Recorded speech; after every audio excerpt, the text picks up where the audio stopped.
Bismillahirrahmanirrahim. Assalamualaikum warahmatullahi wabarakatuh.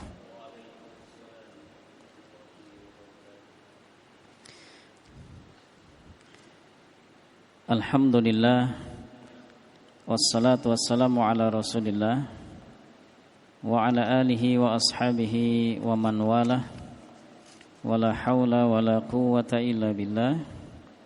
Subhanaka la ilma lana illa ma 'allamtana innaka antal alimul hakim. Allahumma la sahla illa ma ja'altahu sahla wa anta taj'alul hazna idza syi'ta sahla. Allahumma inna nas'aluka ilman nafi'a wa rizqan thayyiba wa amalan mutaqabbala. Allahumma anfa'na bima 'alimna wa 'allimna ma yanfa'una wa zidna ilma. Allahumma zidna imanan wa yaqinan wa fikhan. Amma ba'd.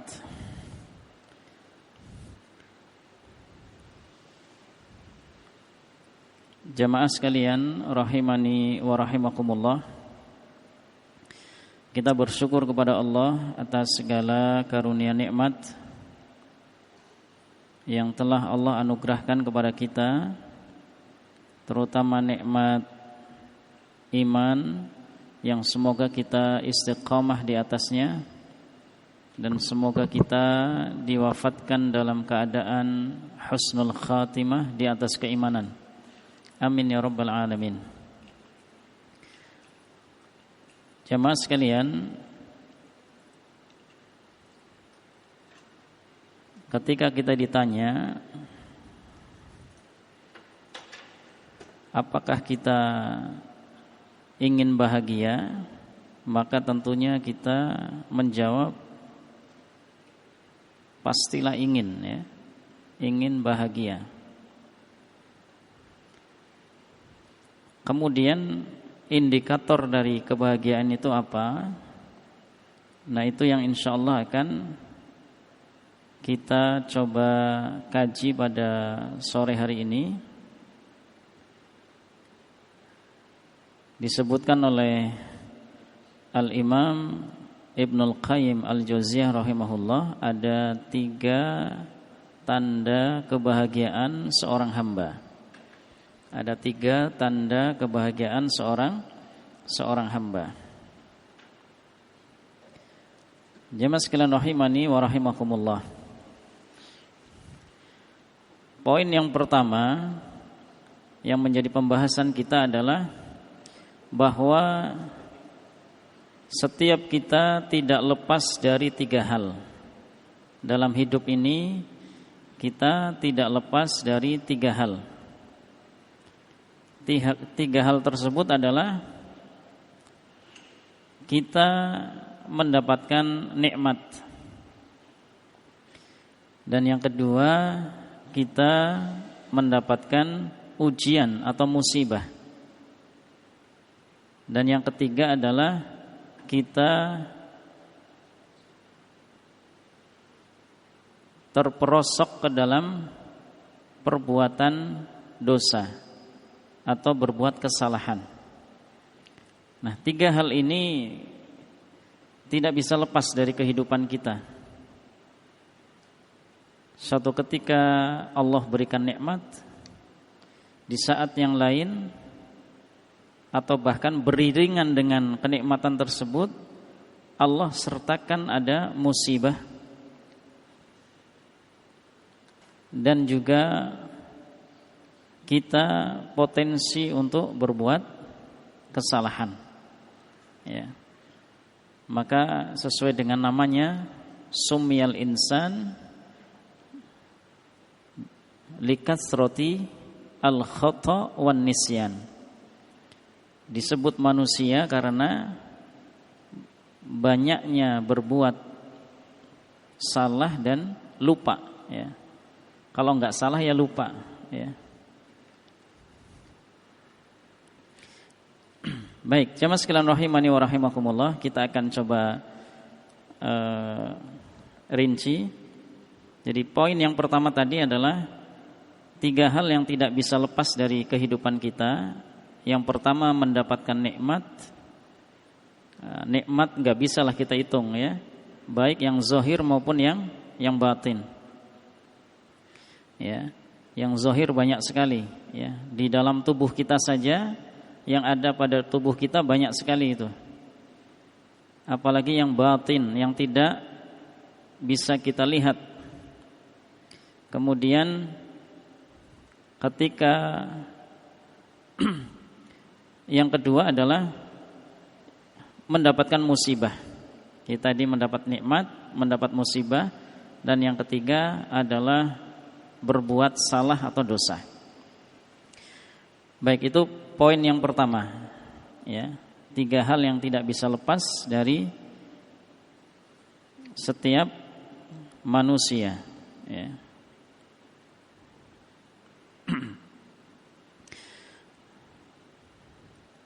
Karena ini disebutkan oleh Al-Imam Ibnul Qayyim Al-Jauziyah, wala yanfakku 'abdun anha abada ya. Ini perkataan beliau sebagai sebuah kesimpulan ya. Seorang hamba tidak bisa lepas dari ketiga hal tersebut ya. Bisa tidur ya, nikmat. Enggak bisa tidur, musibah itu ya. Kemudian karena enggak bisa tidur marah-marah, wah berbuat salah juga tuh. Sehingga itu enggak bisa lepas. Nah, kemudian poin yang kedua, bahwa Allah Subhanahu wa taala menciptakan kita dalam keadaan susah, dalam keadaan lelah, capek. Allah Subhanahu wa taala menyebutkan laqad khalaqnal insana fi kabad. Ya, sungguh benar-benar kami ciptakan manusia dalam keadaan susah, dalam keadaan lelah. Makan lelah tidak? Lelah juga, padahal enak banget itu. Makan sesuatu yang menjadi hobinya, tapi lelah juga. Tidur lelah juga, apalagi yang sudah berusia ya. Kayak Pak Sanusi ini ya. Jadi kehidupan manusia tidak lepas dari lelah. Nah, ini poin yang kedua. Yang belum punya kerja lelah, melihat yang sudah kerja, oh kayaknya enak banget. Yang sudah punya kerja lelah juga. Yang belum punya istri lelah, ya, karena mikirin kapan bisa punya istri. Setelah punya istri, waduh, pusing juga ya, lelah juga, karena harus mikirin istri. Ya. Yang belum punya anak lelah, yang sudah punya anak lelah, yang anaknya satu lelah juga.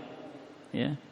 Karena ada seorang guru ketika anaknya sakit, bingung ini, aduh ini mau ditinggal ngajar anaknya sendirian, ya sudah izin jadinya.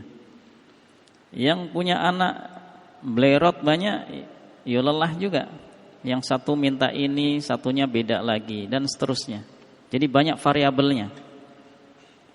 Nah itu harus kita fahami, karena itu sudah diisyaratkan, disebutkan oleh Allah SWT dengan penekanan yang sungguh-sungguh. Laqad itu pakai lamut taukid, pakai qad itu untuk menunjukkan sungguh, pasti.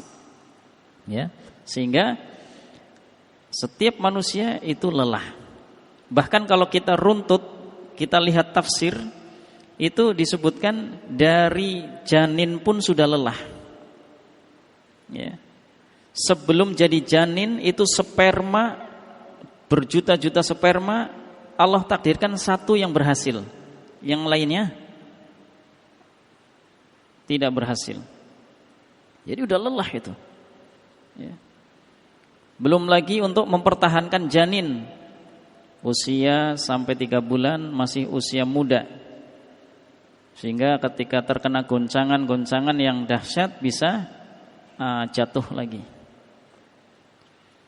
Mengandung lelah ya. Yang lelah nggak cuma yang mengandung, suaminya juga ikut lelah gitu. Ngeliatin istrinya, ya Allah, itu kadang ini juga ikut lelah itu. Belum lagi melahirkan. Ya, bahkan ada istilah taruhan nyawa seperti itu.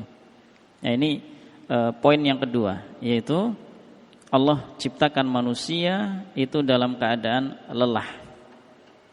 Kemudian yang ketiga adalah bagaimana agar setiap apa yang menimpa kita itu bernilai kebaikan, bernilai amal soleh di sisi Allah SWT. Dan itu yang disebutkan oleh Al-Imam Ibnul Qayyim Al-Jauziyah rahimahullah sebagai tanda kebahagiaan yang hakiki. Ya. Maka beliau menyebutkan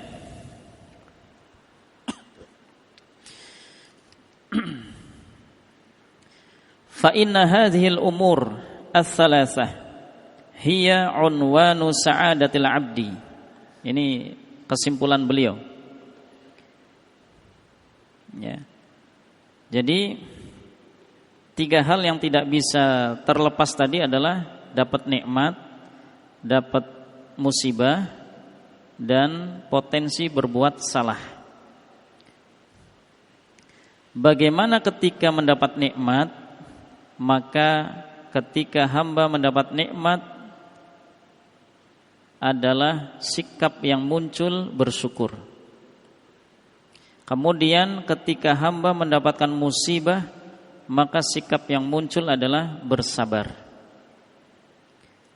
Nah, ketika hamba melakukan kesalahan, perbuatan dosa, maka istighfar. Jadi 3 hal ini disimpulkan oleh beliau, fa inna hadhil umura ats-tsalatsah hiya unwanu sa'adatil 'abdi. Ya.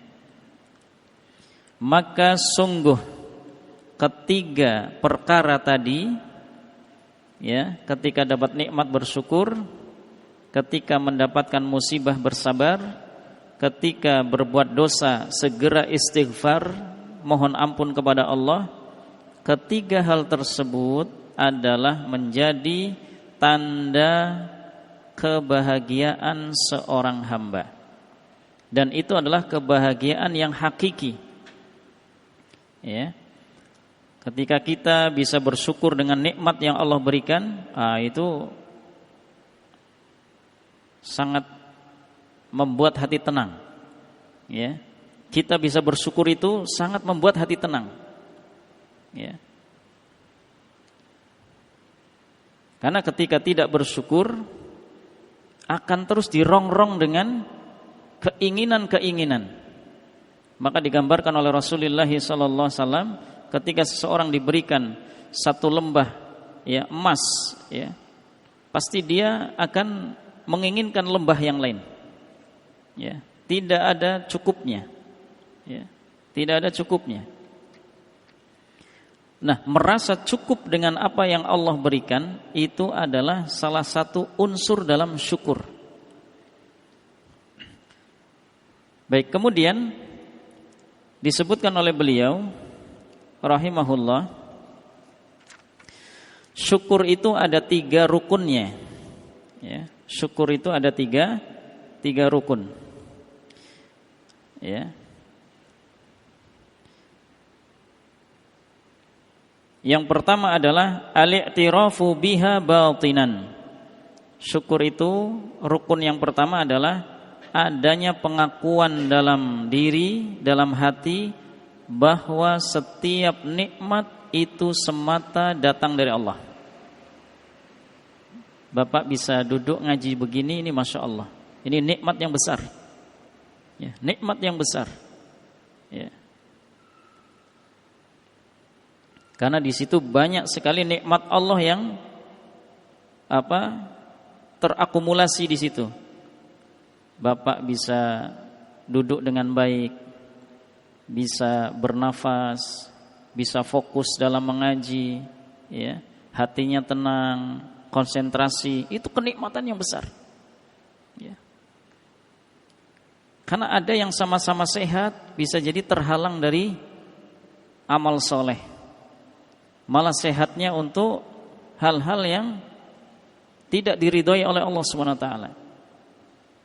Ada yang suka hiking ya, bisa berkilo-kilo dia berjalan.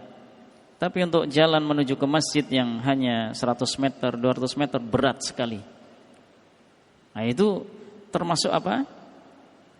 Termasuk bentuk kenikmatan yang sangat besar ketika kita dimudahkan untuk beramal soleh. Ya. Karena itu merupakan taufik dari Allah SWT. Ya.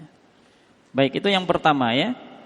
Dari rukun syukur adalah adanya pengakuan setiap nikmat itu adalah semata-mata dari Allah. Jangan sampai seperti pernyataannya Qarun. Masih ingat Pak pernyataannya Qarun? Innama utituhu ala ilmin indi. Ini harta semua ya, saya punya ya, ini karena ilmu kepintaran yang saya miliki. Siapa dulu Qarun? Seperti itu. Maka ini jangan sampai masuk ke dalam diri kita, Pak. Jangan sampai masuk ke dalam keluarga kita. Pernyataan-pernyataan seperti ini. Wah, rumahnya bersih, siapa dulu? Wah, siapa dulu umiknya? Bapak anaknya pinter-pinter ya, siapa dulu bapaknya? Jangan sampai seperti itu. Tapi kita sandarkan kepada Allah. Hadza min fadli Rabbi. Alhamdulillah, ini karunia Allah, Masya Allah. Alhamdulillah.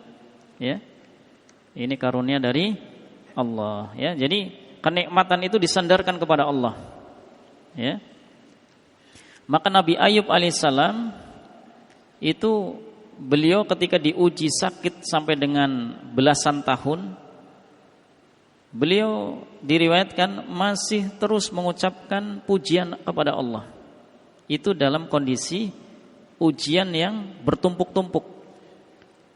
Anak-anak beliau wafat, tinggal beliau dengan istri,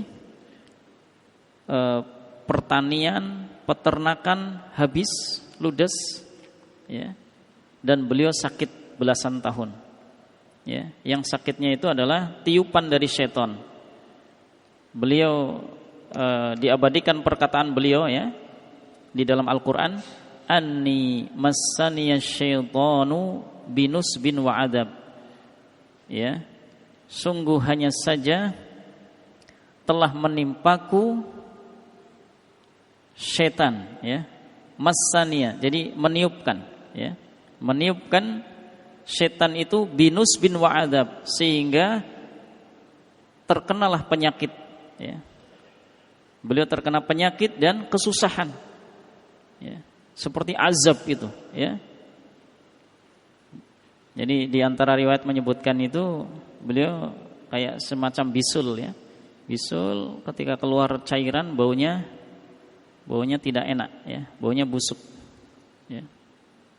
Itu sampai diuji oleh Allah seperti itu. Tapi lisan beliau tetap memuji Allah. Maka rukun syukur yang kedua setelah adanya pengakuan dalam diri, ya, dalam hati, adalah lisan kita, ya.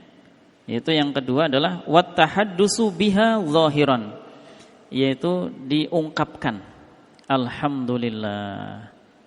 Kalau kita punya saudara atau teman yang amanah, kalau kita cerita, ya, kita curhat, ini teman kita bisa menjaga amanah, ya, tidak dengki, ya, tidak hasud, ya, dan lain sebagainya. Maka kita boleh menceritakan kenikmatan yang Allah berikan kepada kita.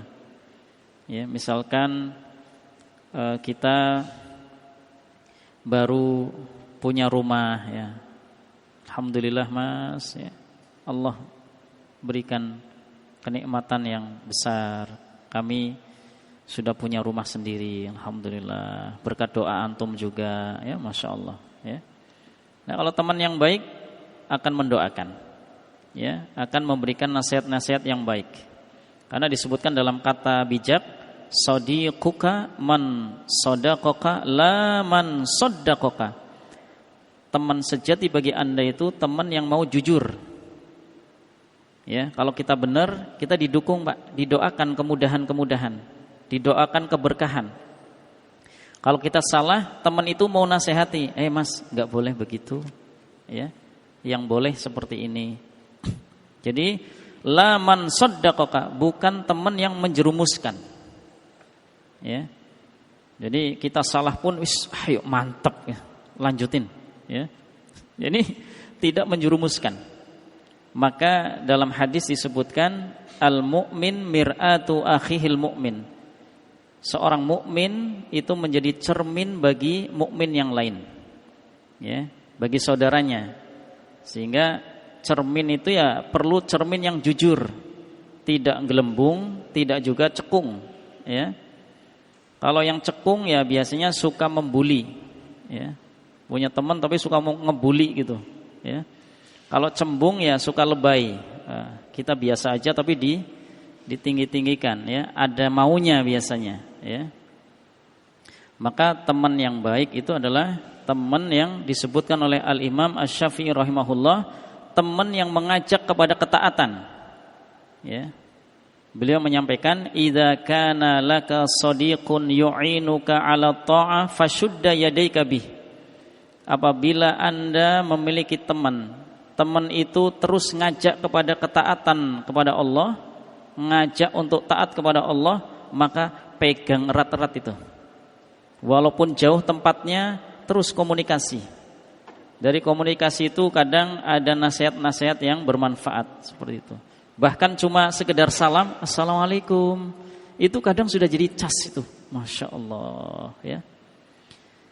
Duduk berdua walaupun nggak bincang-bincang, itu sudah kayak cas itu, masya Allah.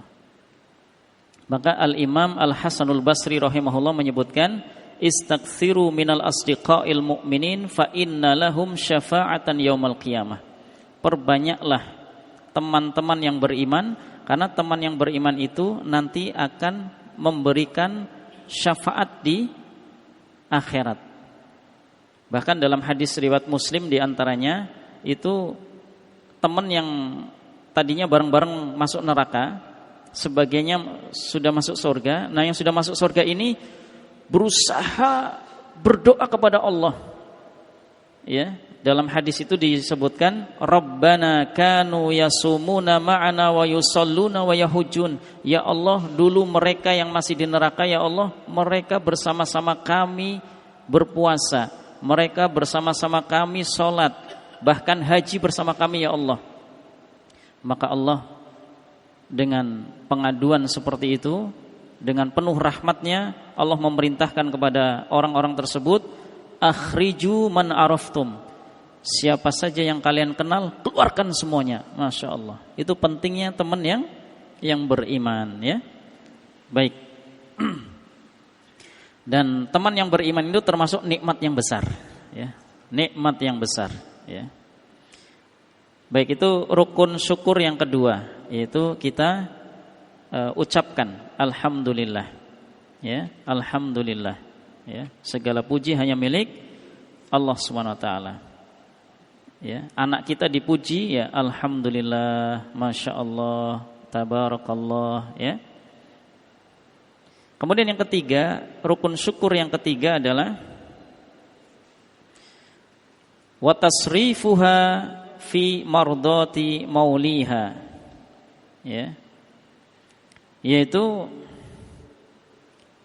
kenikmatan yang diberikan oleh Allah dipergunakan dalam hal-hal yang mendatangkan ridho Allah, ya. Nikmat ganteng, ya, pakai kegantengannya untuk mengharapkan ridho Allah. Nikmat sehat, ya, jangan nikmat ganteng untuk TP-TP, ya. Wah, biar banyak perempuan yang tersepona, ya, seperti itu. Berarti kemudian banyak fansnya, wah ganteng sekali, wah langsung alhamdulillah. Itu bukan pada tempatnya itu, ya, bukan pada tempatnya jadinya. Jadi bagaimana apa yang menjadi nikmat dari Allah itu dipergunakan untuk apa? Untuk hal-hal yang mendatangkan cinta dan ridha Allah. Ya, cinta dan ridha Allah. Ya, sehingga nikmat apapun itu diupayakan untuk hal-hal yang ada unsur ketaatan kepada Allah Subhanahu wa taala. Baik, kemudian poin yang berikutnya nanti secara rincinya bertahap ya. Kita sebutkan rukun-rukunnya dulu. Yang kedua adalah sabar. Sabar ada 3 rukun juga. Ya. Disebutkan oleh beliau, sabar itu yang pertama habsun nafsi anit tasakhut bil maqdur. Ya. Jadi menahan diri dari murka terhadap takdir yang ditetapkan. Hujan lagi, panas banget sih begini. Ya. Dan semuanya ya, hal-hal yang mungkin terasa nggak nyaman ya. Kayak tadi pas mau berangkat dari zuhur hujan, wah gimana nih? Ya. Nah, itu bagaimana mengkondisikan jiwa, mengkondisikan hati dan pikiran jangan sampai ada unsur murka terhadap apa yang Allah tetapkan. Ya. Terkadang ibu-ibu baru nyuci ya, baru dijemur, hujan, ya hujan. Terkadang muncullah ucapan-ucapan hujan lagi. Ya. Atau karena hujan itu satu rumah dimarahin. Gimana sih? Udah tahu mendung, udah tahu mau hujan, nggak diangkatin dulu tuh jemuran, kan jadi basah lagi. Itu jadi mencela takdir. Ya, mencela takdir itu menafikan kesabaran. Ya, menafikan kesabaran. Karena di antara syarat sabar yang mendapatkan pahala itu adalah adamu syakwallah. Jadi rukun sabar ada 3, syarat sabar juga ada 3. Syarat sabar yang baik adalah ikhlas. Kemudian yang kedua tepat waktu, ya, tepat waktu. Yang ketiga adalah tidak mengeluhkan Allah terhadap makhluk. Ya. Ikhlas, tepat waktu, tidak mengeluhkan Allah terhadap makhluk. Tepat waktu ini adalah ketika terjadi momentum, ya. Misalkan ini. Ibaratkan ini momentum ya. Momentum adalah pertemuan antara ini. Nah pas langsung sabar, Pak. Di sini kuda-kuda sabar langsung difungsikan ini. Ya. Jadi ketika terjadi musibah langsung inna lillahi wa inna ilaihi raji'un. Atau kalau yang lebih excellent lagi itu ketika bisa mengucap alhamdulillah. Ya. Ini dahsyat itu. Alhamdulillah. Inna lillahi wa inna ilaihi raji'un. Ini dahsyat. Dahsyat sekali. Ya, dan ini perlu latihan. Ya, sabar begini perlu latihan terus. Mungkin pas awal-awal ya, aduh. Sialan. Terus eling, Pak, eling. Astagfirullah. Inna lillahi wa inna ilaihi raji'un. Masih mending itu. Daripada sialan, langsung keluar tuh yang ada di Ragunan, ya. Nah ini, jadi tepat waktu. Maka Rasulullah SAW menyebutkan, innamas sabru 'inda sadmatil ula. Sungguh hanya saja kesabaran yang baik itu adalah kesabaran yang dilakukan 'inda sadmatil ula, ketika momentum pertama. Langsung sabar. Ya, langsung bersabar. Maka ada salah seorang ibu dikisahkan dalam kitab Riyadhus Shalihin ya, kumpulan-kumpulan hadis itu tentang sabar. ada seorang ibu yang ditinggal wafat anaknya masih kecil, rasanya berat tidak, Pak? Sedih tidak? Sedih. Lagi lucu-lucunya Allah ambil. Sedih. Ibu itu duduk di samping pemakaman. Ya, ini menunjukkan juga sebetulnya wanita masih diperbolehkan ya ke pemakaman itu, tapi banyak syaratnya. Ya. Karena biasanya wanita itu lebih emosional. Mungkin meratap, bahkan ada yang pingsan, nangis meraung-raung. Nah itu sebaiknya jangan. Nah ini ibu ini ada di samping pemakaman. Maka dalam hadis tersebut Allah SWT memerintahkan malaikat, coba dengarkan, lihat ibu itu dan dengarkan yang terlontar dari lisan ibu tersebut apa. Maka diperhatikan, didengarkan oleh malaikat. Maka ibu tersebut mengucap alhamdulillah, inna lillahi wa inna ilaihi raji'un.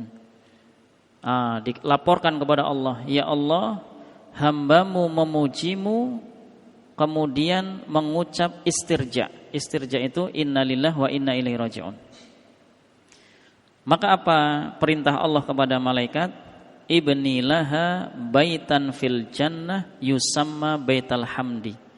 Bangunkan bagi ibu tersebut satu rumah di surga yang disebut dengan rumah pujian. Masya Allah. Itu saking apa? Saking ibu tersebut yakin pasti apa yang ditetapkan oleh Allah itu terbaik. Maka mengucapkan apa? Alhamdulillah. Ya, kisah seperti itu banyak ya.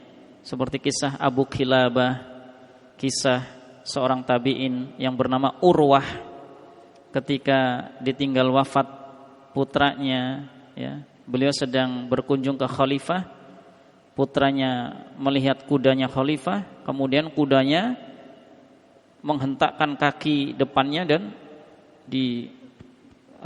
dihentakkan ke dada putranya tadi, wafat seketika. Nah, ketika disampaikan kepada Urwah hanya tersenyum ya, kemudian mengucapkan pujian dan istirja ya. Kemudian beliau mengatakan, biar saya yang urus ya jenazah putra saya. Setelah diurus, dimakamkan, qadarullah kaki beliau kecocok gitu, kecubles, ada benda tajam. Dan itu pada saat itu termasuk penyakit yang membahayakan. Jadi karena kemudian infeksi dan tabib pada saat itu memvonis harus diamputasi. Jadi enggak lama ditinggal wafat, kemudian kaki beliau harus dipotong. Nah, ketika mau dipotong, dokter mengatakan ini enggak ada bius kecuali dengan minum arak. Ya, minum arak kan kemudian lupa dipotong. Maka seorang tabi'in Urwah itu mengatakan, saya sejak kecil belum pernah setetes pun minum arak. Masa hanya sekedar untuk memotong kaki saya harus minum minuman yang haram itu. Saya enggak mau. Biarkan saya berzikir, nanti kalau sudah terlihat saya fokus, khusyuk, silahkan potong. Nah, tanda fokus khusyuknya itu memerah mukanya. Maka dibiarkan beberapa waktu beliau berzikir sampai dengan apa yang beliau sebutkan sudah konsentrasi, dipotonglah itu. Ya dulu motongnya enggak tahu itu pakai gergaji juga mungkin itu, ya. Ketika dipotong memang enggak terasa itu. Sampai kemudian dikasih tahu, wahai Urwah, sudah selesai. Darah mengalir, ya. Disampaikan lagi, darah ini tidak bisa berhenti kecuali disiram dengan minyak mendidih. Ya, dengan minyak mendidih. Ya, Urwah bilang silahkan. Kalau memang itu juknisnya, yang penting tidak haram ya. Maka dididihkan minyak langsung disiram. Sakit enggak tertahan, beliau pingsan. Setelah pingsan sadar, tersenyum beliau. Tersenyum, alhamdulillah. Ya Masya Allah. Kemudian ditanya, wahai Urwah, bagaimana Anda bersikap seperti ini? Belum lama anak Anda wafat, putra Anda wafat, kemudian kaki Anda dipotong ini. Kok Anda bersikap seperti ini? Tenang-tenang saja ya. Enggak cemas ya, enggak gelisah, enggak khawatir. Maka beliau sampaikan, alhamdulillah saya dikaruniai anak 4 atau 5, saya agak lupa itu, 4 atau 5. Kemudian Allah ambil 1, masih ada sisanya. Masih ada beberapa. Alhamdulillah.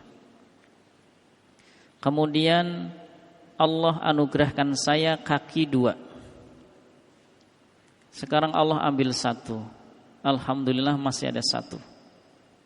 Dan kaki saya ini saya bersyukur, semasa hidup saya tidak saya pakai untuk bermaksiat kepada Allah. Masya Allah ya. Jadi begitu dahsyatnya itu. Terkadang kalau kita membaca atau mendengar kisah seperti itu, ini seperti kisah manusia langit. Jadi ini kayaknya enggak di bumi ini manusia ini, karena saking langkahnya seperti itu ya. Yaitu kesabaran itu ya. Maka syarat sabar itu ikhlas, tidak mengeluhkan Allah kepada makhluk, dan tepat waktu. Nah tadi tepat waktu tadi, ketika terjadi musibah, alhamdulillah, inna lillah wa inna ilaihi raji'un. Terus nanti kalau dalam hadis yang lain disebutkan ada doa juga kita ya, ada doa Allahumma jurni fi musibati wa akhlifli khairam minha. Nah, ketika setelah membaca inna lillah wa inna ilaihi raji'un, kita dianjurkan juga berdoa Allahumma jurni fi musibati. Ya Allah, berikanlah pahala dalam musibah yang menimpaku. Wa akhlifli, dan berikanlah ganti kepadaku khairam minha, yang lebih bagus dari itu, dari musibah yang menimpa ya. Baik. Nah ini pernah diajarkan kepada sahabiah mulia Ummu Salamah. Nah, diajarkan, Ummu Salamah kaget, loh khairam minha, lebih baik dari yang musibah ini. Kan Abu Salamah ini wafat. Dalam hidup saya kayaknya Abu Salamah ini yang terbaik. Nah yang lebih baik daripada Abu Salamah siapa? Kemudian Rasulullah setelah masa iddahnya selesai, Rasulullah melamar Ummu Salamah. Masya Allah. Jadi Allah kabulkan itu doanya ya. Baik. Jadi sabar tadi, tidak murka terhadap takdir. Yang kedua adalah habsul lisan anis syakwa, yaitu menahan lisan dari mengeluh ya. Kok hujan lagi sih? Kok panas lagi sih? Kok belum juga dipanggil-panggil ini? Sudah banyak yang diajukan proposal ke perusahaan-perusahaan, kok enggak ada panggilan-panggilan ya. Sudah tahajud, sudah berdoa di sujud ya. Berdoa sebelum salam ya, di saat-saat yang mustajab, ketika hujan berdoa, kok belum juga datang jodoh. Ini jangan sampai lisan mengeluh seperti itu. Yang dicontohkan oleh baginda Nabi Yakub alaihissalam misalkan, atau Nabi Ayub yang tadi sudah kita bacakan, itu mengadu kepada Allah. Maka ketika Nabi Yakub dipisahkan dengan Nabi Yusuf, Nabi Yakub mengadu kepada Allah, innama ashku bathi wa huzni ilallah ya. Innama ashku bathi, sungguh hanya saja aku adukan segala keluh kesah, curhatan hati, diadukan kepada Allah. Bahkan mungkin ada yang susah untuk dicurhatkan, saking dalamnya itu ditumpah ruahkan kepada Allah. Karena apa? Wallahu alimum bidzatis sudur. Allah itu maha mengetahui apa yang ada di lubuk hati seseorang. Walaupun kita nggak sampai kalau orang Jawa bilang kewetok, ya, kewetok itu nggak sampai keluar, ya, nggak sampai keluar tuh apa yang ada dalam diri kita, ya. Tapi itu Allah mengetahui, ya. Allah maha mengetahui. Baik, itu yang kedua. Yang ketiga, hafsul jawarih anil maksiyah. Bersabar itu rukunnya adalah mencegah anggota badan dari berbuat maksiat. Jadi kadang ada yang tertimpa musibah, larinya minum-minuman. Tertimpa musibah, larinya syirik, ya. Pernah waktu itu ada karyawan sebuah PT ini, ya, perusahaan pengiriman barang. Beliau termasuk supir, ya. Dulunya sempat sukses, kemudian bangkrut. Nah, pas bangkrutnya ini beliau cerita, saya sampai tidur di pemakaman untuk cari pesugihan, ya. Tidur di pemakaman cari pesugihan, ya. Jadi cari wangsit, ya, seperti itu. Pergi kemana. Nah, ini berarti apa? Tidak mencegah anggota badannya dari perbuatan maksiat, ya. Ketika ditimpa musibah, larinya justru menjauh dari Allah. Karena cuma dua memang, ketika ditimpa musibah, ada yang lari mendekat kepada Allah, ada juga yang lari dari Allah, jadi menjauh, ya. Sudah ditimpa musibah berbuat syirik, ditimpa musibah larinya ke dugem, ya, dunia gemerlap, ya. Na'udzubillah min dzalik. Nah, kita diantaranya ada doa yang diajarkan oleh Rasulullah SAW. Allahumma ighfir dzambi wa tahhir qalbi wa hassin farji. Ya Allah, ampuni dosaku, bersihkan hatiku, dan jagalah kehormatan kemaluanku. Nah, itu diantaranya ada yang membuat judul doa ini, doa agar terhindar dari zina, ya. Allahumma ighfir dzambi wa tahhir qalbi wa hassin farji. Ini juga bisa untuk kita doakan kepada keluarga kita, ya. Misalkan dirubah domirnya, ya. Allahumma ighfir, ya, dzunubahum wa tahhir qulubahum wa hassin furujahum. Ya Allah, ampuni dosa mereka, bersihkan hati mereka, jagalah kemaluan mereka. Seperti itu, ya. Karena pergaulan sekarang sangat dahsyat, ya. Baik, jemaah sekalian rahimani wa rahimakumullah. Kemudian yang ketiga adalah ketika kita berbuat salah, berbuat dosa, maka segera istighfar. Ya, Allah Subhanahu wa taala menyebutkan wasari'u ila maghfiratim mir rabbikum wa jannah, ya, ila akhiri ayat. Bersegeralah menuju ampunan Rabb kalian dan menuju surga. Karena setelah diampuni, nanti setelah itu seseorang akan berhak masuk surga. Sehingga dalam perjalanan sirat yang melewati sirat itu siapa, Pak? Yang melewati sirat. Ada enggak orang munafik melewati sirat? Iya, orang munafik enggak sampai melewati sirat. Nanti yang terakhir sebelum melewati sirat itu tinggal mukmin dan munafik.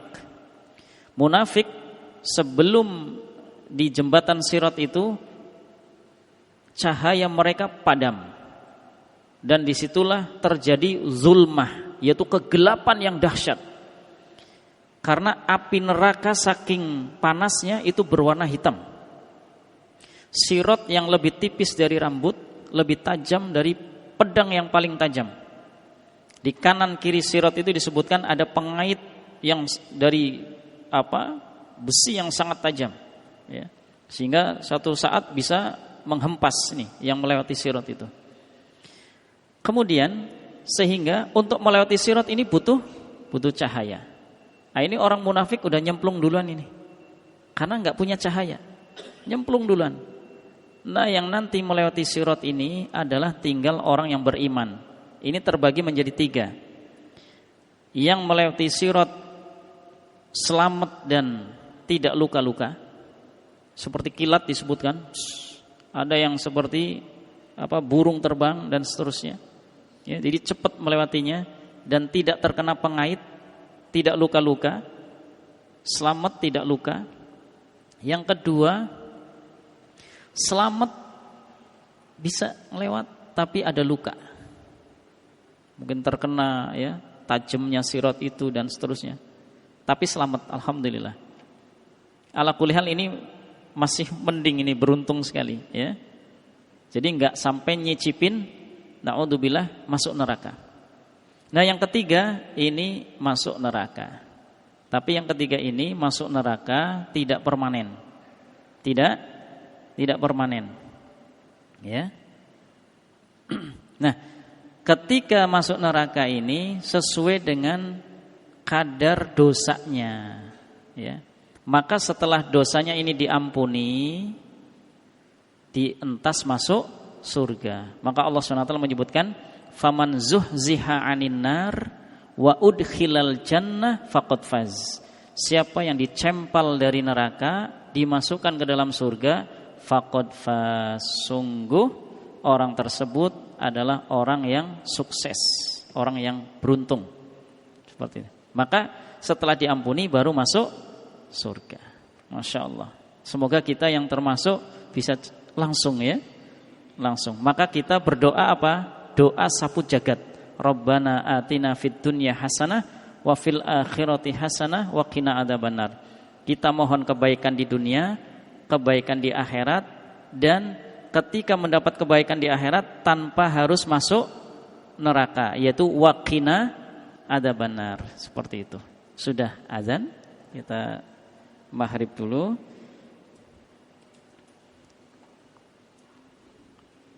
Kita cukupkan dulu ya. Subhanakallahumma bihamdika asyhadu an la ilaha illa anta astaghfiruka wa atubu ilaik. Jamaah sekalian rahimani wa rahimakumullah.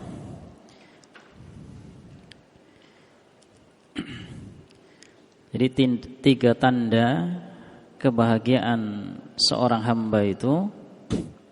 Yang pertama adalah ketika mendapatkan nikmat maka bersyukur dengan syukur yang sebenar-benarnya.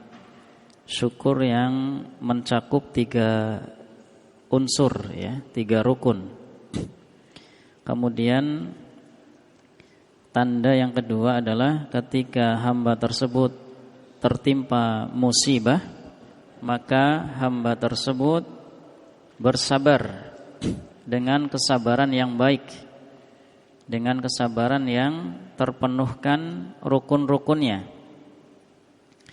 Dan juga yang ketiga, ketika hamba berbuat dosa, maka segera untuk beristighfar, segera mohon ampun kepada Allah, segera bertaubat dengan taubatan nasuha.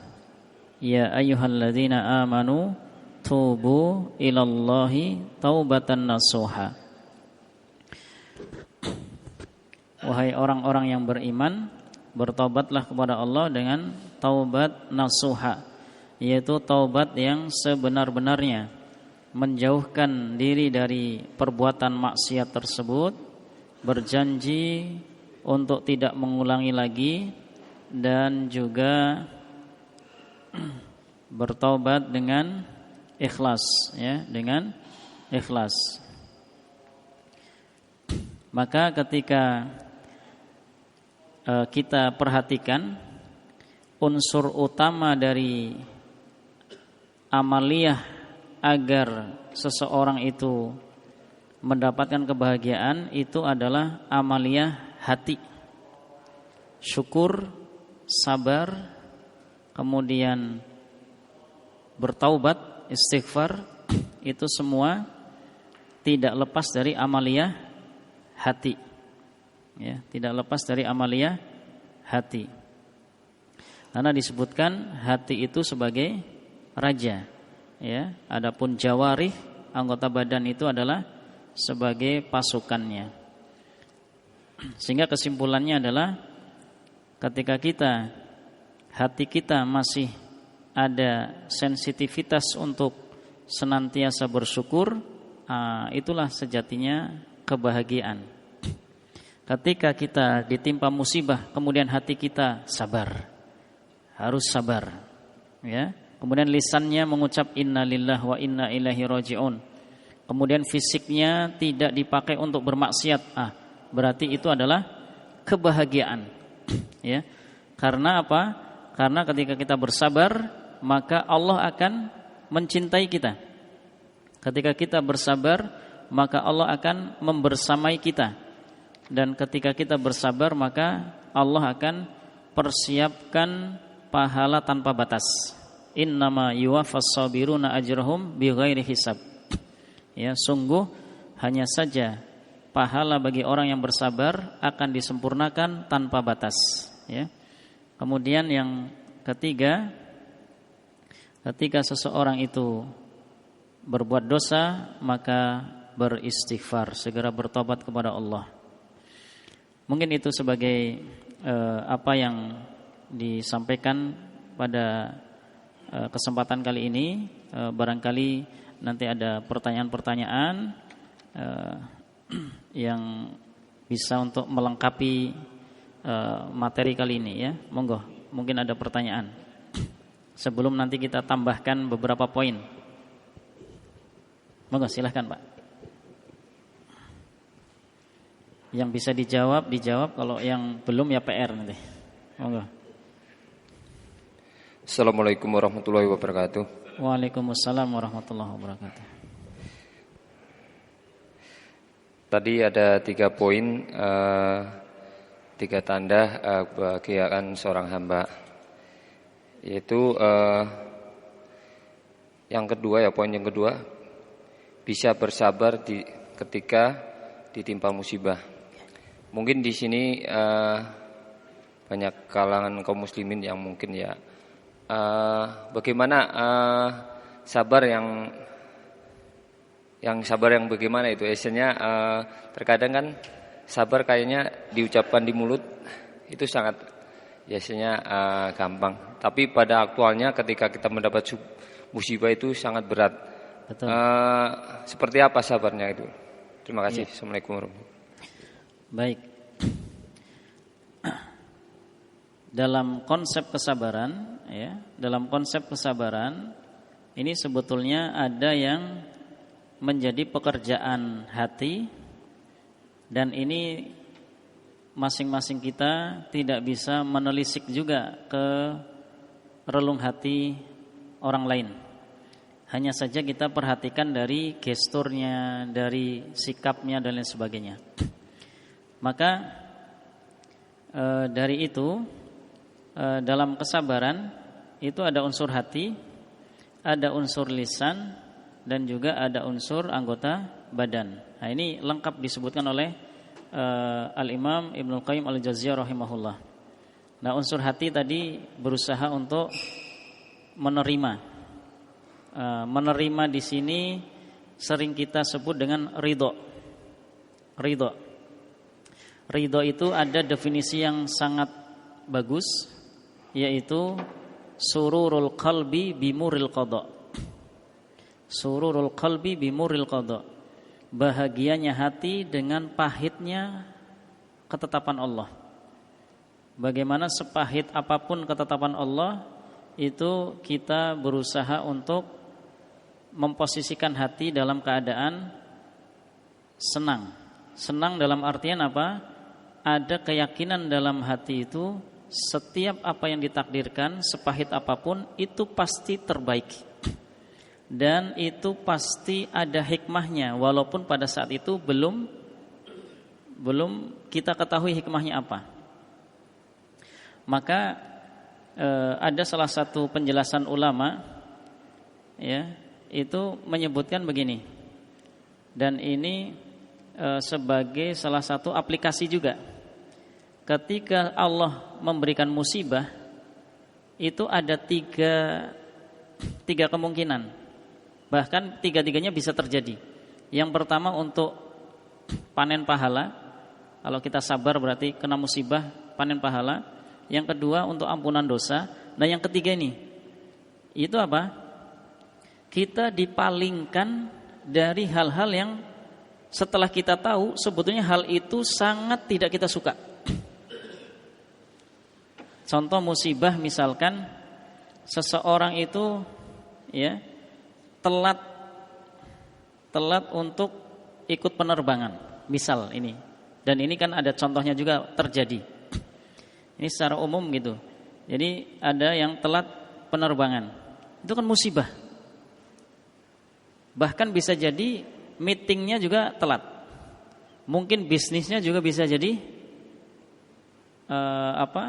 nggak lancar karena telat tadi.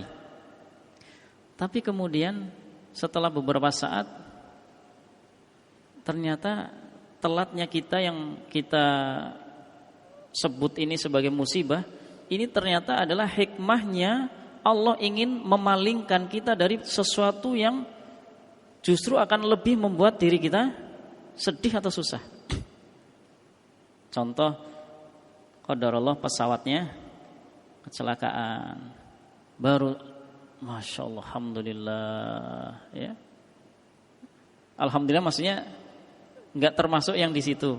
Tapi tentunya kita juga inna lillahi wa inna ilaihi rajiun, karena saudara-saudara yang ada di pesawat terkena kecelakaan. Ya. Jadi ada hal-hal yang itu berupa musibah, tapi sebetulnya untuk memalingkan kita dari hal-hal yang hati kita nanti kalau ketimpa satu hal ini lebih sakit, seperti itu. Maka di antara bentuknya adalah ketika terkena musibah, Allah memberikan contoh orang yang bersabar. Tadi yang ayat saya baca, alladzina idza asabathum musibah qalu inna lillahi wa inna ilaihi rajiun. Jadi lisannya mengucap itu, fisiknya dicegah dari berbuat ratapan.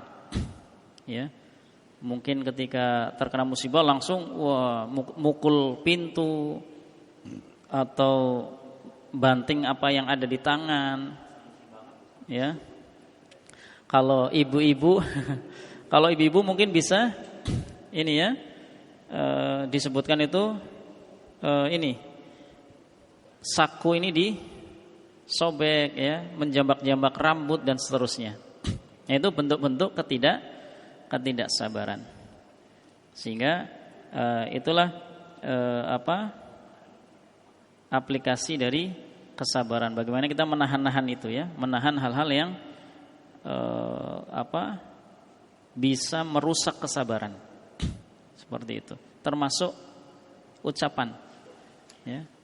Ucapan keluhan-keluhan ya. Itu bisa menafikan kesabaran. Ada kisah menarik. Imam Ahmad rahimahullah, beliau sedang sakit, dikunjungi oleh para sahabat beliau ya. Sahabat beliau kan ulama-ulama juga nih. Imam Ahmad lagi demam, berselimutan ya. Kemudian beliau sambil namanya orang demam begini Pak, kan gitu kan. Itu disebut dengan istilah anin, jadi ngereng-ngereng gitu, gitu.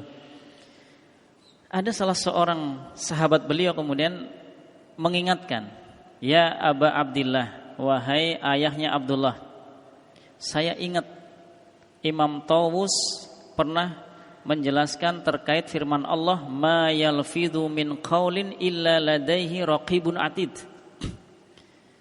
Itu satu nasihat yang menyentil sekali itu.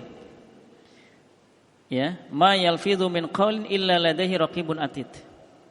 Tidaklah apa yang keluar lafaz-lafaz dari lisan kecuali ada raqibun atid, ada malaikat yang senantiasa mengawasi dan mencatat. Imam Ahmad langsung sadar, itu namanya ulama ya, langsung sadar, wah ini nasihatin saya, ini nyentil saya tuh. Maka beliau kemudian disebutkan dalam kisah pendek itu, maka beliau tasobbar, berusaha untuk bersabar, menahan, jangan sampai ngereng-ngereng gitu. Ya udah, demam ya. Karena khawatir ngerengnya itu dicatat. Ya.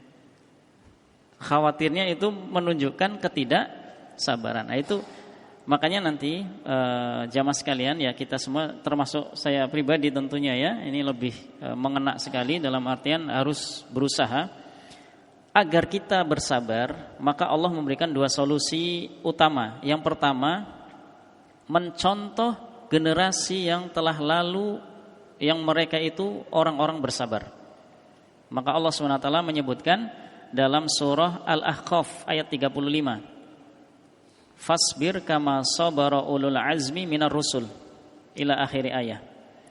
Bersabarlah Anda seperti sabarnya ulul azmi. Nah, berarti kita ada diisyaratkan untuk baca tuh bagaimana ulul azmi, bagaimana Nabi Nuh. Ulul azmi ada berapa, Pak? Rasul ulul azmi ada berapa? Berapa? Ada 5, betul, Masya Allah. Siapa saja?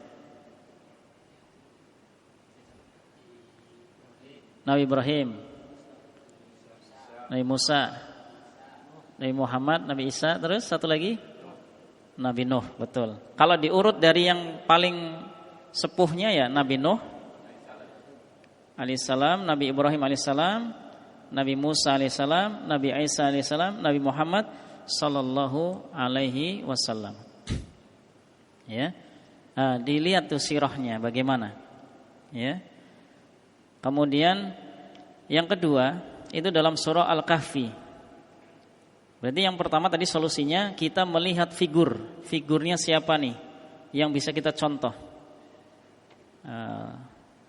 Saya kisahkan dulu. Suatu ketika Nabi Muhammad SAW itu sedang berada di samping Ka'bah. Kemudian datanglah Abdullah bin Al-Arad. Beliau itu sempat disiksa dengan dipakaikan baju besi. Jadi kayak ya baju besi dipanaskan, tempelin di punggung. Rasanya gimana, Pak? Allahu Akbar. Sampai membekas cekungnya ya. Kayak kena stempel itu. Masih ada bekasnya. Pada masa Khalifah Umar bin Khattab pernah dibuka itu untuk memberikan contoh ini siksaan pada masa itu. Nah, ketika seperti itu, beliau kemudian bersama beberapa sahabat yang lain menghampiri Rasulullah.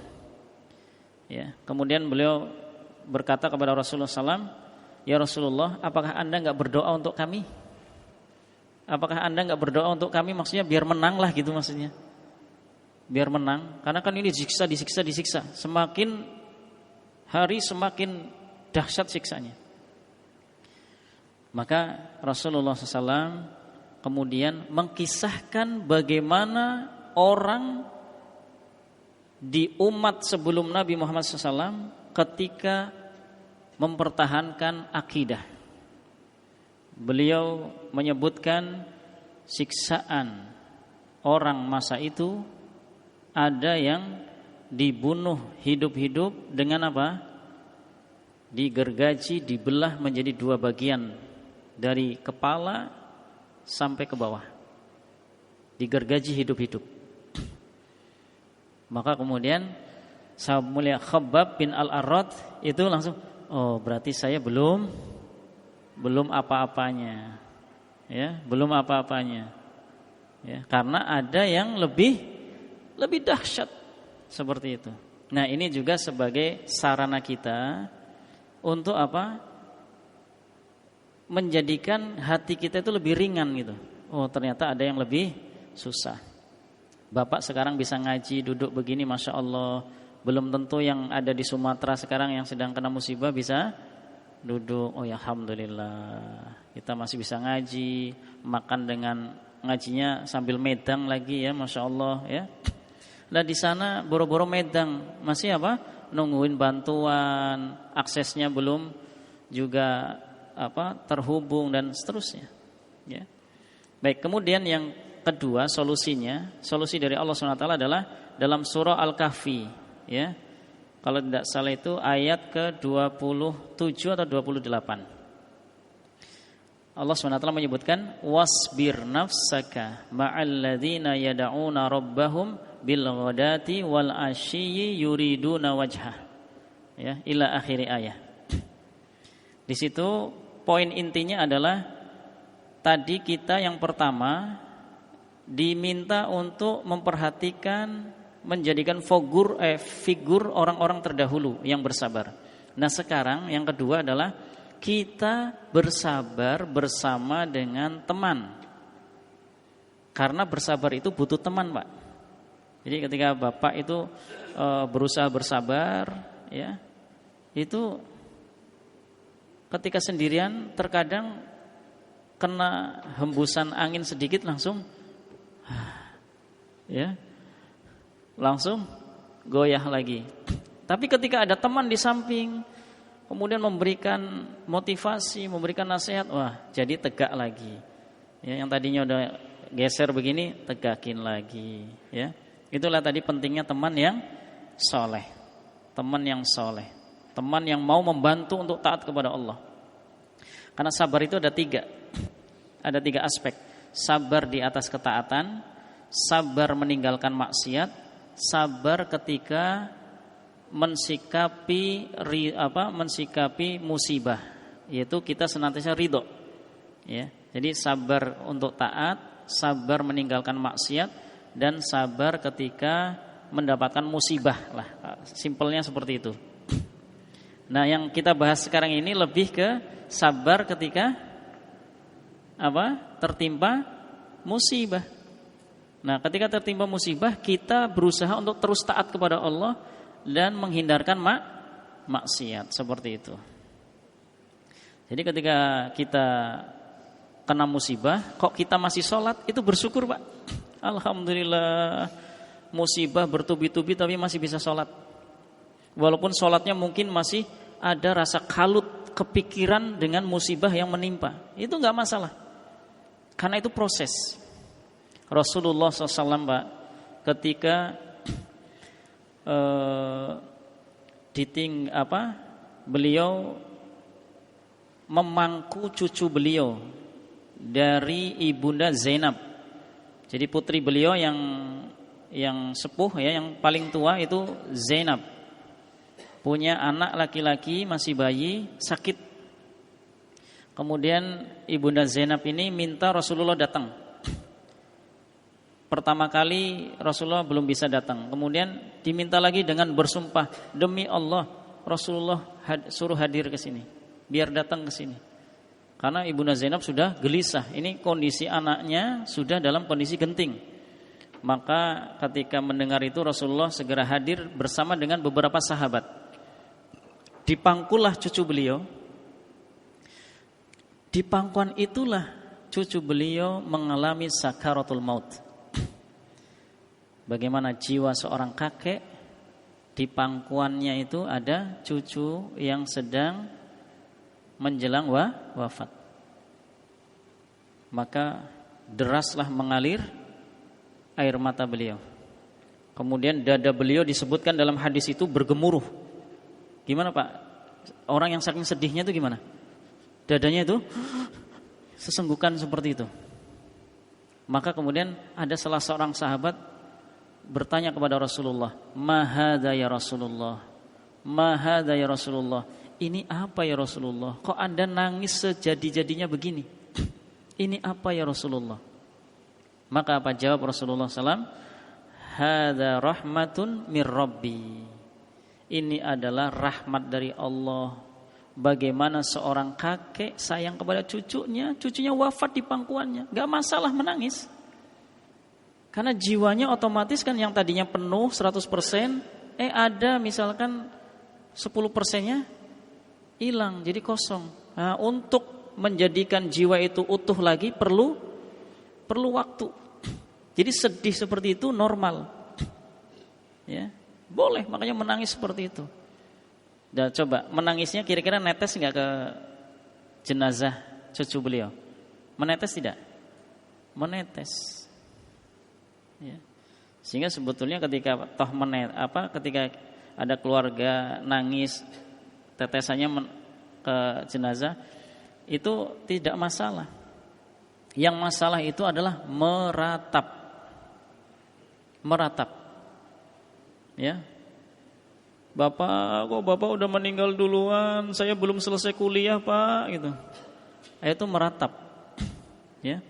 Atau anaknya yang masih kecil, nak, kamu masa depannya masih panjang, nak, kok kamu malah meninggal duluan. Oh, sambil mungkin mukul-mukul, jambak-jambak rambut, guling-guling, itu namanya meratap. Nah, yang meratap seperti itu, ya, dikaji oleh para ulama dari beberapa dalil yang ada, itu bisa membuat yang wafat ini tersiksa. Al-Imam Al-Qurtubi rahimahullah menyebutkan ada 2 makna tersiksa itu. 2 makna tersiksa itu apa? Makna tersiksa ada 2. Yang pertama ya memang benar-benar tersiksa. Yang kedua, jenazah itu kan ada saatnya diperlihatkan. Ada saatnya jenazah itu diperlihatkan walaupun tidak selamanya. Ada saatnya diperlihatkan. Jadi melihat ini kok jasadku mau dibawa kemana gitu. Ya. Kan ada dalam penjelasan hadis itu, jenazah itu melihat ini jenazahnya tubuh saya mau dibawa kemana gitu.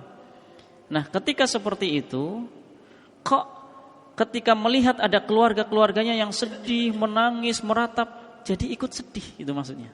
Jadi maksud dari ta'zib terkena azab itu adalah yu'adzab itu karena melihat keluarga dan saudaranya itu meratap, sedih, menangis seperti itu. Itu 2 makna itu, ya.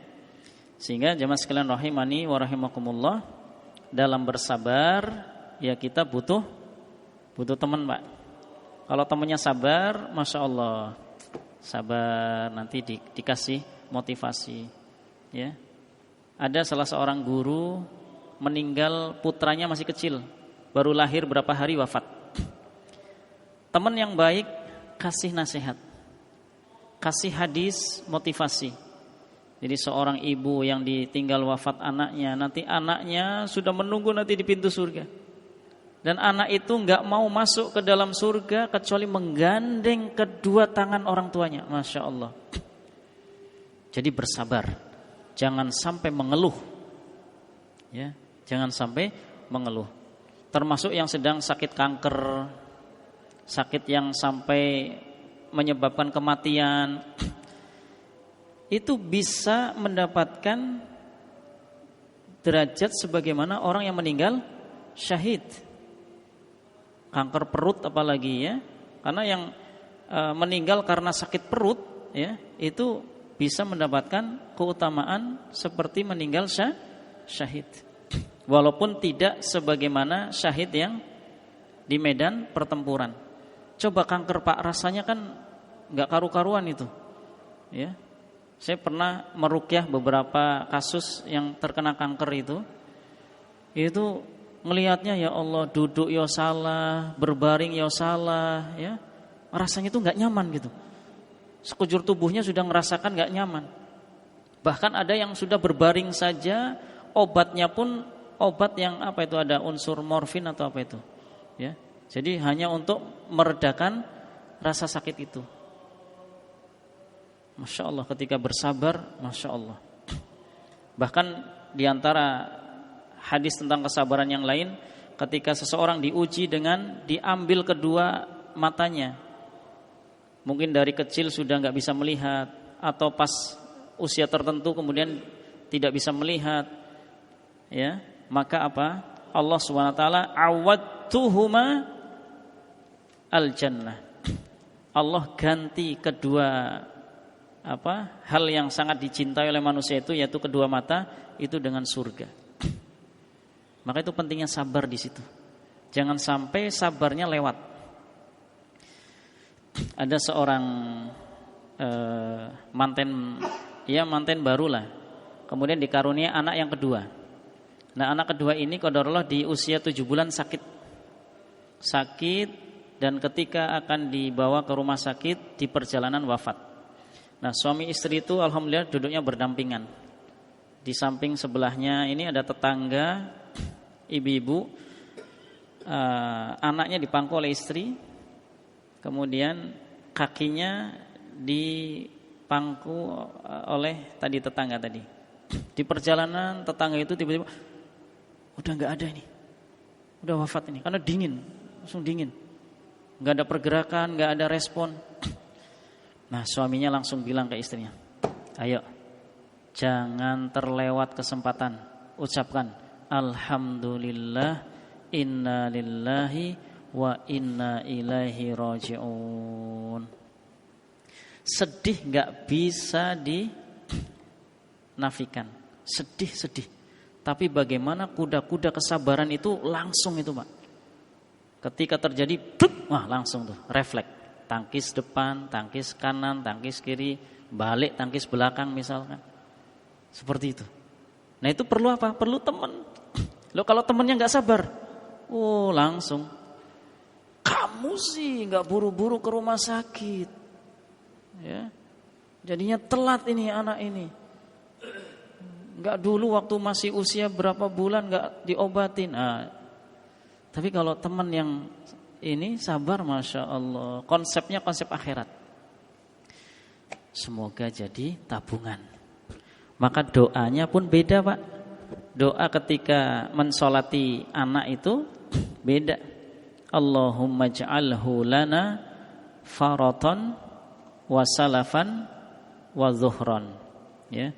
Semoga anak ini menjadi kebaikan bagi orang tuanya, menjadi tabungan, ya, pendahulu yang baik, sehingga nanti udah nunggu dan diasuh oleh Nabi Ibrahim dan istri beliau.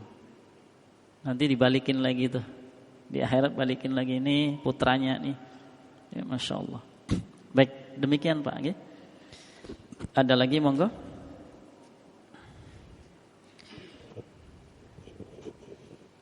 Syukran Ustaz untuk penjelasan yang ini. Mungkin dari Ana pertanyaannya, tadi kan 3 hal yang mendekatkan kepada manusia ini sudah dibahas, bahwa kita mendapatkan kenikmatan yang pertama, Ustaz, ya. Apakah kenikmatan ini kelompoknya seperti apa? Jadi pengelompokan kenikmatan itu apa aja gitu, Ustaz? Syukran, jazakallahu khair. Baik. Barakallahu fikum. Jadi nikmat itu secara umum ada zahir, ada batin. Ada zahiran, ada batinan, ya. Nah, zahiran itu yang nampak di kita. Yang nampak di kita itu kenikmatan, ya. Yang tidak nampak pun banyak sekali. Ya, yang tidak nampak pun banyak sekali. Jadi secara umum seperti itu. Yang nampak saja itu terkadang luput dari kasat mata kita. Contoh, maksudnya sebetulnya ini kan nampak nih, tapi melihat secara langsung kan nggak bisa. Ada alis. Nah, sehingga kalau ada air nggak langsung ke mata. Ada ini juga idep, ya, bulu mata, masya Allah. Dan nikmat dari Allah, rambut ini panjangnya segini-gininya. Nggak seperti rambut kepala. Kalau yang di sini seperti rambut kepala, Pak Turki nggak susah lihatnya, ya. Kemudian Allah SWT mengajak kita, wa fi anfusikum afala tubsirun, ya. Jadi ketika Allah mengajak untuk memperhatikan alam jagat raya, di situ ada tanda-tanda kemahabesaran Allah. Lalu kemudian mengajak yang terdekat, wa fi anfusikum afala tubsirun. Dan ada pada diri kalian, apakah kalian enggak memperhatikan? Ya. Apakah kalian enggak memperhatikan nikmat darah yang ada, ya? Tapi kita enggak tahu persisnya berapa liter yang ada dalam tubuh kita. Ya. Saraf-saraf. Coba sedikit aja sarafnya dijepit. Nah, maka ada istilah saraf kejepit. Saraf kejepit, waduh ya Allah ya Rabbi, duduk seperti ini nggak bisa, berdiri susah, bisanya baringan, baringan pun kadang kalau nggak pas posisinya sakit. Jadi banyak sekali kenikmatan itu. Ya. Yang batin keamanan, kesehatan. Ya. Sehat kan nggak bisa dilihat. Ya. Nah, Pak Turki duduk tegap, bisa jadi ternyata Pak Turki sedang sakit, ya, karena nggak kelihatan sehatnya. Ya. Kemudian bahagia, ya, mungkin senyum-senyum, ternyata apa? Habis terkena musibah tapi masih senyum, kayak tadi seorang tabiin Urwah, ya, beliau habis ditinggal wafat putranya, dipotong kakinya, masih senyum. Coba Masya Allah, ya. Jadi banyak sekali. Jadi intinya zahir dan batin. Wa in ta'uddu ni'matallahi la tuhsuha. Jika kita itu mau menghitung nikmat-nikmat Allah, enggak bisa. Makanya Pak, kita berdoa kepada Allah di antara doa yang diajarkan oleh Rasulullah SAW, dan ini bagus dibaca sebelum salam, setelah tasyahud. Doa apa kira-kira ini? Ada yang hafal? Ada sunnahnya dibaca sebelum salam, setelah tasyahud, setelah membaca doa berlindung dari 4 hal. Allahumma a'inni ala zikrika wa syukrika wa husni ibadatik. Di situ kita minta tolong kepada Allah agar bisa zikir. Nanti zikir pembahasannya panjang. Jadi senantiasa ingat kepada Allah. Kemudian syukur dan bagus dalam ibadah. Karena untuk berzikir, kenapa kita minta tolong kepada Allah? Karena zikir yang diperintahkan adalah zikir yang banyak. Allah SWT menyebutkan, ya ayyuhalladzina amanu uzkuru, ya, uzkurullaha zikron katsira. Wahai orang-orang yang beriman, ingatlah Allah zikron katsira, dengan zikir yang banyak. Maka kita diajari zikir-zikir, ya, bacaan-bacaan zikir, ya, itu dari kita mau tidur sampai tidur lagi. Mau tidur kita diajari zikir. Di antaranya doa bismika Allahumma amutu wa ahya, misalkan. Baca ayat kursi, al-ikhlas, al-falak, an-nas. Itu kan zikir-zikir semua, mengingat Allah. Kemudian setelah bangun, alhamdulillah, kita ingat Allah lagi. Ya. Bapak ngaji seperti ini pun dalam rangka zikir kepada Allah. Sebelum belajar baca Allahumma inni as'aluka ilman nafi'a wa rizqan thayyiba wa amalan mutaqabbala. Jadi ketika belajar jangan kebalik ini doanya, ya. Mau belajar bismika Allahumma amutu wa ahya. Yo, jadinya ngantuk nanti. Ya. Bahkan mohon maaf, Bapak, ya, antara suami dan istri ketika akan berhubungan, coba berzikir tidak? Berzikir, ya. Kalau nggak berzikir, Pak, kalau nggak berzikir itu setan bisa ikut serta. Disebutkan oleh Al-Imam An-Nawawi rahimahullah ketika beliau menjelaskan doa berhubungan suami istri. Hafal doanya, Pak? Harus hafal, ya. Allahumma jannibna syaiton wa jannibi syaiton ma razaqtana. Itu kan jelas doanya itu kita mohon kepada Allah untuk dihindarkan dari setan. Ya. Dan dihindarkan anugerah Allah berupa janin dari gangguan setan. Maka Al-Imam An-Nawawi rahimahullah menyebutkan fa inna syaiton lahu musyarakah fil amwali wal aulad. Karena setan itu ingin ikut campur dalam urusan harta dan anak. Dalam urusan harta, setan ingin ikut nginep, ingin ikut makan minum. Dalam urusan anak, setan ikut, mohon maaf, bercampur.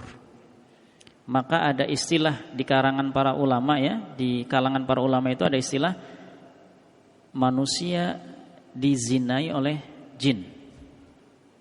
Ya, manusia dizinai oleh jin. Dan kasus-kasus di lapangan sempat saya jumpai ya, yaitu seorang gadis waktu itu usia 40 tahun. Itu tahun 2014 kurang lebih. 40 tahun belum nikah, beliau ada gangguan jin. Kemudian beliau cerita, di antara ceritanya itu, Pak Ustadz, saya hampir setiap pagi bangun pagi itu sudah dalam keadaan junub. Sudah dalam keadaan junub, padahal belum menikah. Dan beliau waktu itu ngajar di TPA seperti itu. Ya. Nah, apa yang beliau rasakan, pokoknya kalau giliran masuk ke rumah itu pasti dadanya tuh kayak di press seperti itu. Badan lemes, berat di punggung. Pas ketika diruqyah ya, muncullah reaksi seperti babi, seperti anjing, monyet ya. Nah, itu reaksi-reaksi seperti itu biasanya lebih ke arah sihir ya, lebih ke arah sihir. Kemudian saya sarankan coba ibu rutinkan membuat air ruqyah dengan daun bidara untuk minum dan untuk seka untuk mandi. Apa kata beliau? Pak Ustadz, boro-boro saya bikin air minum, saya nyentuh daun bidara itu rasanya sudah gak karu-karuan.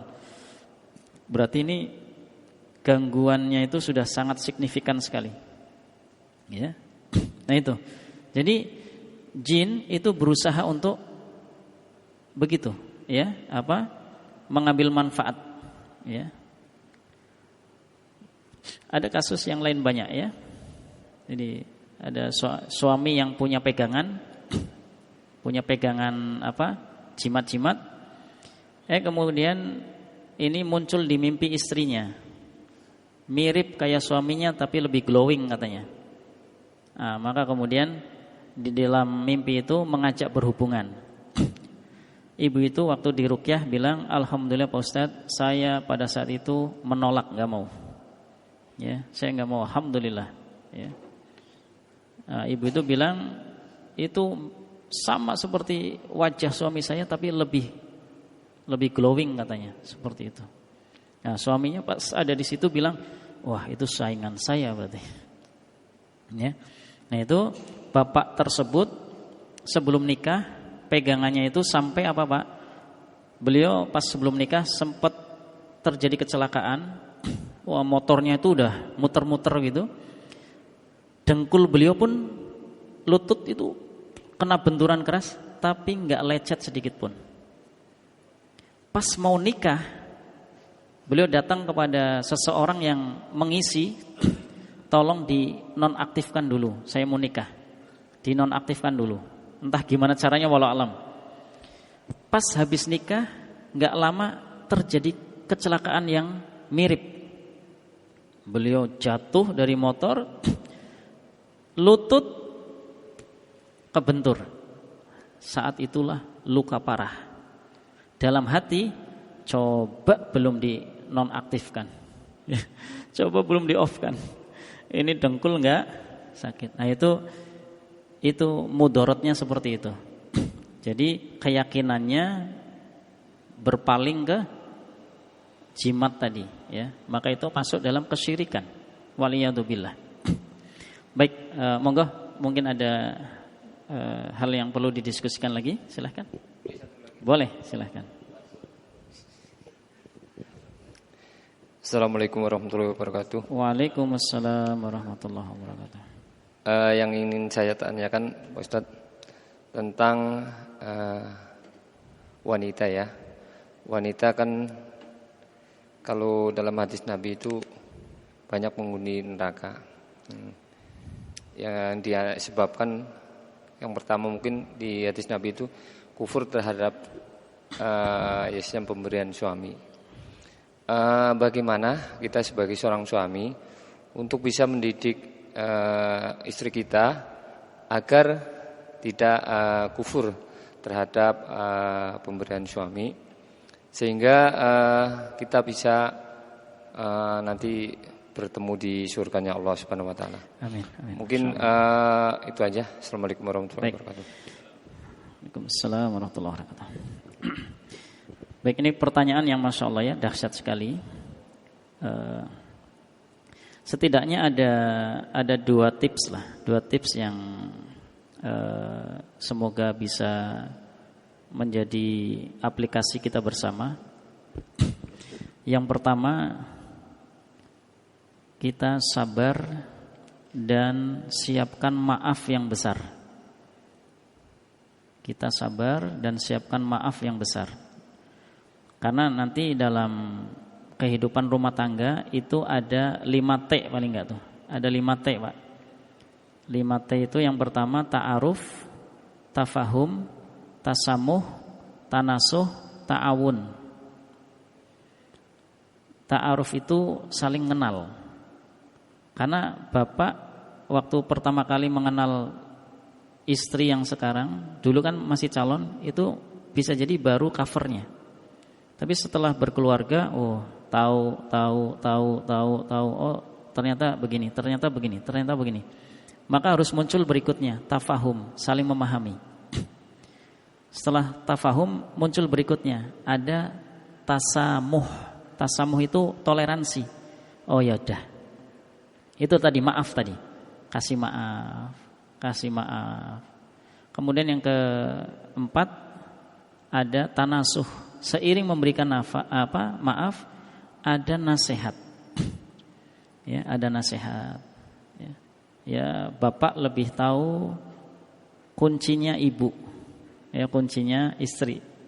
Nah, sehingga bagaimana cara untuk memberikan nasihat kepada istri, ya, masing-masing lebih tahu pasangannya. Ya, mungkin diajak makan bakso bareng, habis sambil cerita.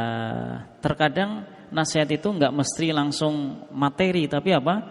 Bisa jadi kita ceritakan apa biar mengena ke istri. Seperti itu.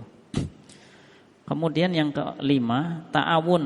Ta'awun itu mana yang kebaikan istri, kebaikan kita, ini sinergi.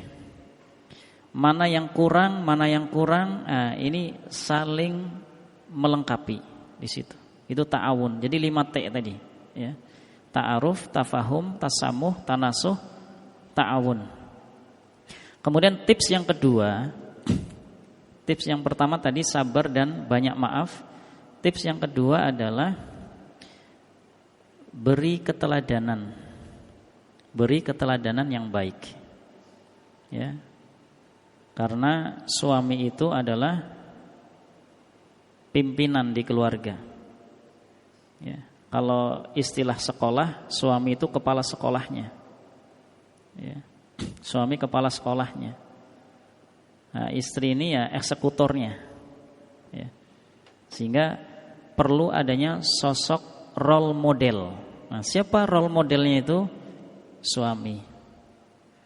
Semakin taat suami, insya Allah keluarga juga akan taat. Ada gambaran dari para ulama, kalau seorang suami itu bermaksiat, ya, di antara efeknya itu adalah istri membangkang, anak tidak taat. Nah, sehingga sebaliknya kalau ingin istri taat, anak berbakti, suami harus taat kepada Allah.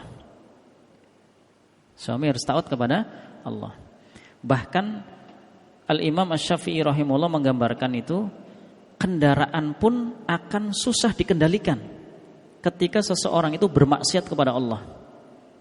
Ini kendaraan kan yang menundukkan Allah ya. Lah sementara kita bermaksiat kepada yang menundukkan kendaraan, lah gimana itu? Jadi keledai itu susah dikendalikan, suruh lurus belok kanan, suruh belok kanan lurus, seperti itu. Ya. Sehingga tanda-tanda ketika kita itu sedang bermaksiat kepada Allah, itu istri kadang apa? Kok istri kayaknya ngeyel banget nih. Ya. Anak juga kok susah banget ini diatur. Seperti itu. Sehingga ketika kita ingin istri taat, anak berbakti, kita taat kepada Allah. Ya, karena yang punya istri dan anak itu siapa? Allah Subhanahu wa taala. Adapun ketika kita sudah taat kepada Allah, Allah uji dengan istri dan anak kita. Nah, di situ peluang pahala bagi kita. Seperti Nabi Nuh alaihissalam. Ya, Nabi Nuh kan enggak salah.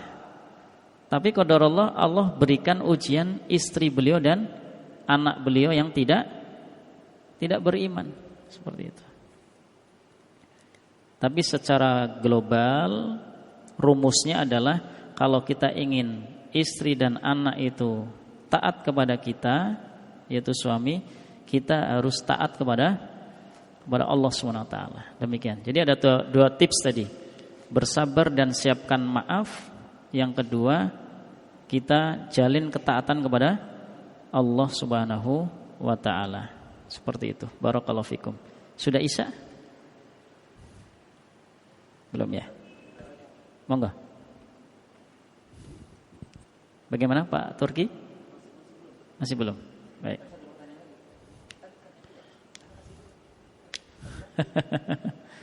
Baik, insyaallah.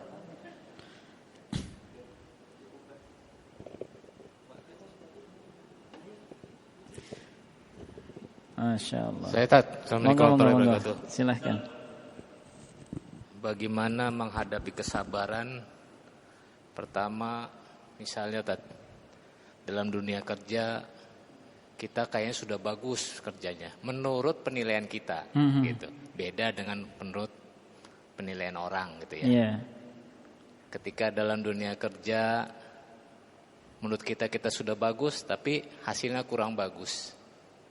Itu. Kita kan perlu sabar. Lalu kadang-kadang kita berperasaan apakah ini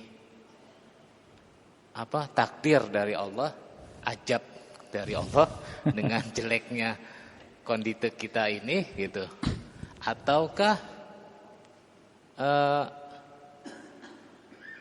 kurangnya kemampuan kita dalam beradaptasi dengan pimpinan-pimpinan kita.